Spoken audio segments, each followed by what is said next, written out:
Problem 2 from the 2007 exam. I actually think this problem is very, very good, very reasonable for part A, 1, and 2.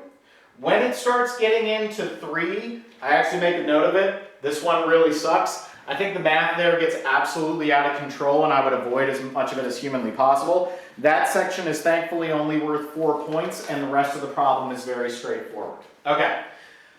So we have a non-conducting solid sphere and then a non-conducting shell. So we can't get away with any of those tricks that we use for conductors where the electric field is equal to 0. I need to figure out what is the total charge enclosed when we are in the region of 0 to A. In the region of 0 to A, so the solid, our Gaussian surface is going to be R less than A. Here is the volume. The density term, it's Q, the total charge divided by the volume of that sphere. So that's 4/3 pi A cubed.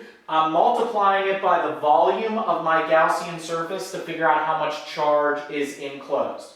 So to figure out Q enclosed, I'm multiplying the density by the volume. We're going to do that over and over again. I get a Q enclosed equal to Q R cubed over A cubed. So as R increases, we're going to have more and more charge. That makes sense. Now I use Gauss's law, E dot dA. My Gaussian surface, it's the area of a sphere, 4 pi r squared, is equal to 1 over epsilon naught. I replace Q enclosed right here, Q r cubed over A cubed. I solve for the electric field and I get something that looks like this, 1 over 4 pi epsilon naught, QR over A cubed.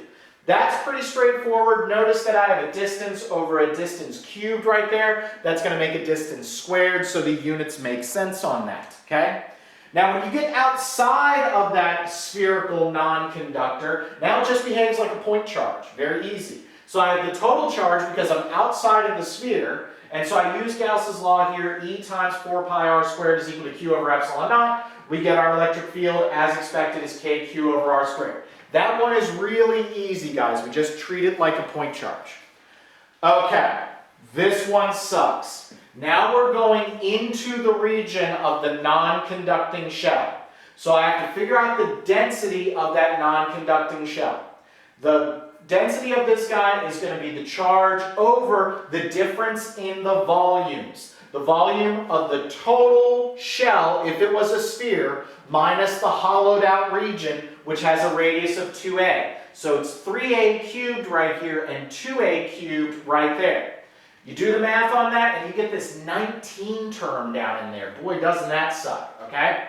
The volume that we're actually cutting out here is 4/3 pi r cubed. So that is the volume of our, our Gaussian, minus that outer radius volume for the shell. So the inner part of the shell, or that outer radius. So now I'm going to get a 4/3 pi r cubed minus 8a cubed, because I have a 2a cubed right there.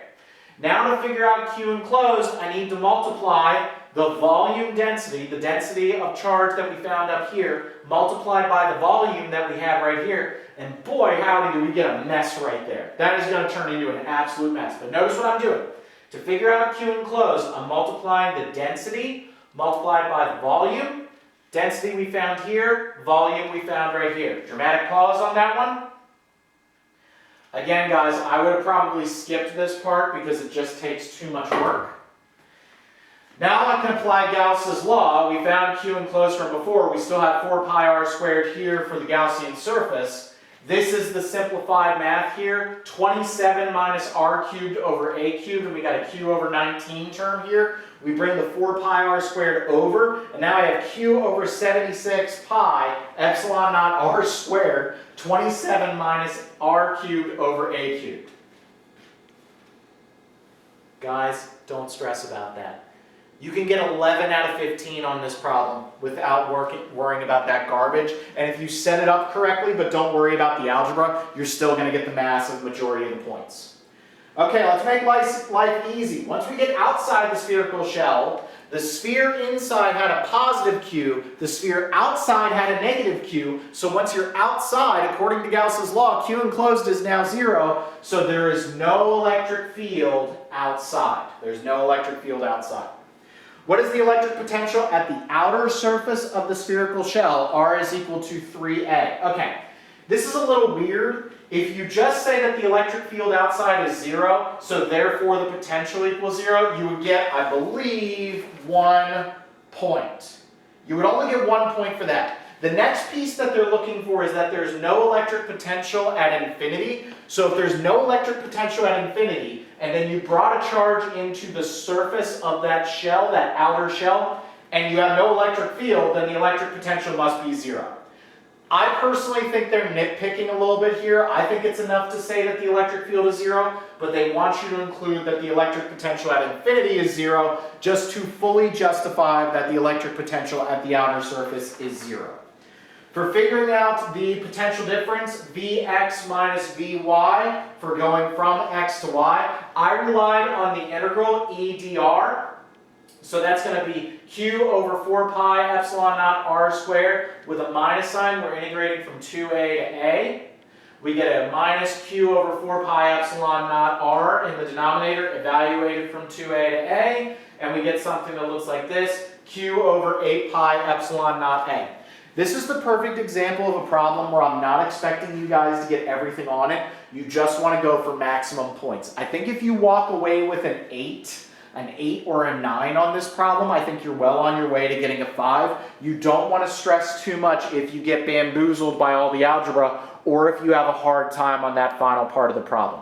Don't stress too much. Just try to get the maximum number of points you can.